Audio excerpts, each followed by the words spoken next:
Hello students, good morning everyone. उम्मीद करता हूँ आप सब बहुत अच्छे होंगे और ऑनलाइन क्लासेस से अपनी स्टडी बहुत अच्छे से कर रहे होंगे। बेटा, हम फर्स्ट यूनिट का डी चैप्टर पढ़ रहे हैं पिछले कुछ टाइम से। और फर्स्ट यूनिट के डी चैप्टर में बेटा हमने कैपेसिटर्स को डिटेल से पढ़ा है। 3 टाइप्स ऑफ कैपेसिटर हमने पढ़े।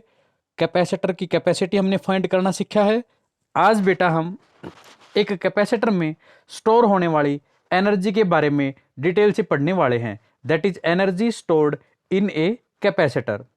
इसके लिए बेटा हमें करना क्या होगा, देखिए। हमने बेटा एक कैपेसिटर लिया। आप देख पा रहे हैं बेटा, ये कैपेसिटर की 2 प्लेट हैं। ये कैपेसिटर की पहली प्लेट है, ये कैपेसिटर की दूसरी प्लेट है। पहले प्लेट को हमने बेटा हाई पोटेंशियल से कनेक्ट किया, इसके ऊपर पॉजिटिव चार्ज आया।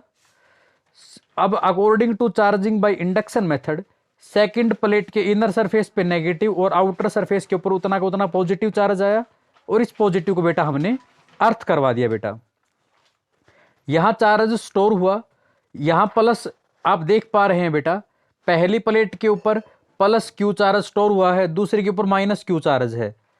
प्लस से माइनस की तरफ बेटा यहां पे इलेक्ट्रिक फील्ड स्टोर होगी, और इलेक्ट्रिक फील्ड के रूप में इलेक्ट्रिक एनर्जी स्टोर हुई बेटा। अब उस एनर्जी का हमें एक्सप्रेशन फाइंड करना है, तो हम सपोज करके चलेंगे बेटा। हमने क्या सपोज किया? हमने सपोज किया बेटा कि किसी भी इंस्टेंट के ऊपर इस प्लेट के ऊपर चार्ज था Q। इस प्लेट को हमने पोटेंशियल दिया है बेटा V। इस पोटेंशियल V की वजह से इस चार्ज Q से आगे मान करके चलें एक स्मॉल चार्ज dQ हमें देना है बेटा। तो स्मॉल चार्ज dQ देने में हमने बेटा स्मॉल वर्क डन dQ किया। dQ का फॉर्मूला क्या होगा बेटा? Work done is equal to potential multiply charge. अब आप कहोगे कि सर वर्क डन का फॉर्मूला तो फोर्स मल्टीप्लाई डिस्प्लेसमेंट होता है। अब आप ये क्यों कह रहे हो कि वर्क डन का फॉर्मूला पोटेंशियल गुणा चार्ज होगा? तो बेटा वो मैं इसलिए कह रहा हूं क्योंकि वर्क डन 2 प्रकार का होता है। एक है बेटा हमारे पास मैकेनिकल वर्क। जब बात मैकेनिकल वर्क की जाए तब हमारे पास वर्क डन होता है फोर्स इंटू डिस्टेंस। और जब बेटा इलेक्ट्रिक वर्क की हम बात करें तो वर्क डन होता है पोटेंशियल मल्टीप्लाई चार्ज। अब DW तो स्मॉल वर्क डन आया। कंप्लीट वर्क फाइंड करने के लिए हमें इंटीग्रेशन करना पड़ेगा। इंटीग्रेशन करने से पहले हमने क्या किया? V की वैल्यू पुट करवा दी। कहां से? As C is equal to Q over V। Then V ऊपर उठ के आएगा बेटा तो C नीचे चला जाएगा, तो V होगा Q ओवर C। V की वैल्यू हमने यहां पे पुट करवा दी है बेटा। अब उससे आगे देखिए बेटा, हमने दोनों तरफ जब इंटीग्रेशन किया तो DW का इंटीग्रेशन तो होगा बेटा W। Q over C into DQ का इंटीग्रेशन। अब Q वेरी कर रहा है, चार्ज वेरी कर रहा है बेटा। कहां से कहां वेरी किया है चार्ज ने? तो बेटा चार्ज ने हमारे पास वेरी किया है 0 से कैपिटल Q तक। इंटीग्रेशन आप सबको पता है, क्यू इंटू DQ का इंटीग्रेशन क्या होगा? Q square by 2। और लिमिट कहां से कहां तक है बेटा? 0 से लेकर के कैपिटल Q तक। अब देखिए इंटीग्रेशन हो गया बेटा।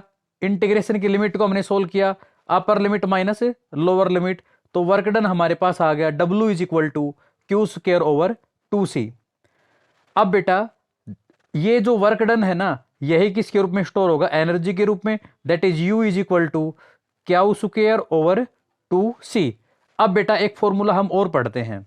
वो एक और फॉर्मूला क्या है उसके लिए हम आगे चलते हैं बेटा। As we know that C होता है बेटा Q ओवर V। तो Q यहां से कितना हो गया? C into V। अभी अभी मैंने आपको फॉर्मूला बताया था वर्क डन का, कितना? Q square over 2C।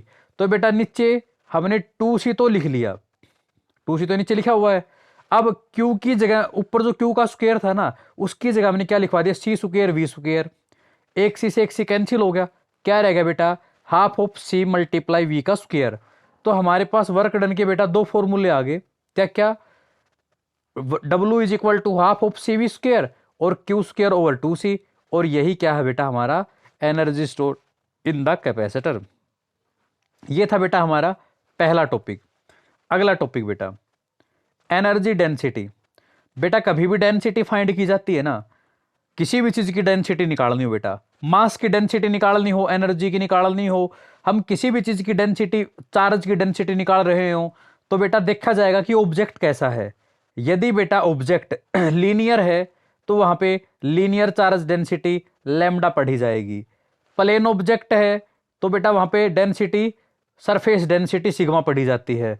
और जब बेटा हमारे पास सॉलिड ऑब्जेक्ट होता है तो वह वॉल्यूम डेंसिटी पढ़ी जाती है।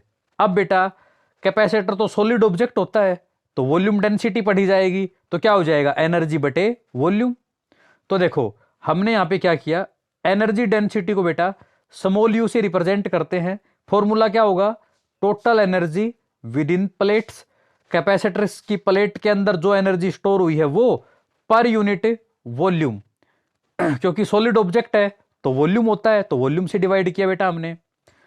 अब देखो एनर्जी की वैल्यू पुट करवाई बेटा हमने, क्या होता है फॉर्मूला एनर्जी का, half of C V square. नीचे वॉल्यूम, वॉल्यूम क्या होता है बेटा, वॉल्यूम होता है area of cross section A multiply distance D.